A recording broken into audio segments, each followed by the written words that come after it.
आज मैं आप लोगों को श्री वाल्मीकि रामायण का बालकांड का 44वां सर्ग में सुनाती हूँ, जिसमें ब्रह्मा जी का भगीरथ की प्रशंसा करते हुए उन्हें गंगा जल से पितरों के तर्पण की आज्ञा देना और राजा का वह सब करके अपने नगर को जाना गंगावतरण की उपाख्यान की महिमा है।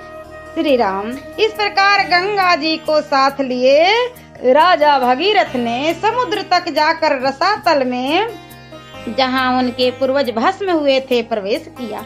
वह भस्म राशि जब गंगा जी के जल से अपलावित हो गई, तब संपूर्ण लोकों के स्वामी भगवान ब्रह्मा ने वहां पधार कर राजा से इस प्रकार कहा, नरश्रेष्ठ, महात्मा राजा सगर के 60,000 पुत्रों का तुमने उद्धार कर दिया। अब वे देवताओं के भांति स्वर्गलोक में जा पहुँचे। भूपाल, इस संसार में जब तक सागर का जल मौजूद रहेगा, तब तक सागर के सभी पुत्र देवताओं के भांति स्वर्गलोक में प्रतिष्ठित रहेंगे। ए गंगा, तुम्हारी भी ज्येष्ठ पुत्री होकर रहेगी और तुम्हारे नाम पर रखे हुए भागीरथी नाम से इस जग में विख्यात होएगी। त्रिपथ, गंगा, दिव्या और भागीरथी, इन तीनों नामों से गंगा की प्रसिद्धि होगी। ये आकाश, पृथ्वी और पाताल तीनों पथों को पवित्र करती हुई गमन करती है, इसलिए त्रिपथ गंगा मानी गई है। नरश्रेष्ठ महाराज, अब तुम गंगा जी के जल से यहाँ अपने सभी पितामहों को तर्पण करो और इस प्रकार अपनी तथा अपने पूर्वजों द्वारा की हुई प्रतिज्ञा को पूर्ण कर लो। महाराज, तुम्हारे पूर्वज धर्मात्माओं में श्रेष्ठ महायशस्वी राजा सगर भी गंगा को यहाँ लाना चाहते थे, किंतु उनका यह मनोरथ नहीं पूरा हुआ। बस इसी प्रकार लोक में अप्रतिम प्रभावशाली, उत्तम गुण विशिष्ट, महर्षि तुल्य तेजस्वी, मेरे समान तपस्वी तथा क्षत्रिय धर्म परायण राजर्षि अंशुमान ने भी गंगा को यहाँ लाने की इच्छा की, परंतु वे इस पृथ्वी पर उन्हें लाने की प्रतिज्ञा पूरी न कर सके। निष्पाप महाभाग, तुम्हारे अत्यंत तेजस्वी पिता दिलीप भी गंगा को यहाँ लाने की इच्छा करके भी इस कार्य में सफल ना हो सके। पुरुष प्रवर, तुमने गंगा को भूतल पर लाने की वह प्रतिज्ञा पूर्ण कर ली, इससे संसार में तुम्हारा परम उत्तम और महान यश की प्राप्ति हुई है।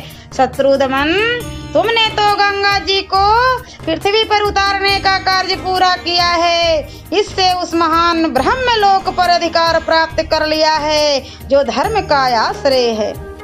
नरश्रेष्ठ पुरुष प्रवर, गंगा जी का जल सदा ही स्नान के योग्य है। तुम स्वयं भी इसमें स्नान करो और पवित्र होकर पुण्य का फल प्राप्त करो। नरश्रेष्ठ, तुम अपने सभी पितामह का तर्पण करो, तुम्हारा कल्याण हो। अब मैं अपने लोक को जाऊंगा, तुम भी अपनी राजधानी लौट जाओ। ऐसा कहकर सर्वलोक पर पितामह महायशस्वी देवेश्वर ब्रह्मा जी जैसे आए थे, वैसे ही देवलोक को लौट गए। नरश्रेष्ठ महायशस्वी राजर्षि राजा भागीरथ भी गंगा जी के उत्तम जल से क्रमशः सभी सगर पुत्रों को विधिवत तर्पण करके पवित्र हो अपने नगर को चले गए। इस प्रकार सफल मनोरथ होकर वे अपने राज्य का शासन करने लगे। रघुनंदन, अपने राजा को पुनः सामने पाकर प्रजा वर्ग को बड़ी प्रसन्नता हुई, सबका शोक जाता रहा, सबके मनोरथ पूर्ण हुए और चिंता दूर हो गई। श्री राम, यह गंगा जी की कथा मैंने तुम्हें विस्तार के साथ कह सुनाई, तुम्हारा कल्याण हो। अब जाओ, मंगलमय संध्या वंदन आदि का संपादन करो। देखो, संध्या काल बीता जा रहा है। यह गंगा अवतरण का मंगलमय उपाख्यान आयु बढ़ाने वाला है, धन्य यश आयु पुत्र और स्वर्ग की प्राप्ति कराने वाला है। जो ब्राह्मणों, क्षत्रियों तथा दूसरे वर्ण के लोगों का भी यह कथा सुनाता है, उस उसके ऊपर देवता और पितर प्रसन्न होते हैं। कुकुत्स कुलभूषण जो इसका श्रवण करता है वह संपूर्ण कामनाओं को प्राप्त कर लेता है, उसके सारे पाप नष्ट हो जाते हैं और आयु की वृद्धि एवं कीर्ति का विस्तार होता है। सियावरे रामचंद्र की जय। और बालकांड का 45वां सर्ग मैं अगले वीडियो में सुनाती हूँ।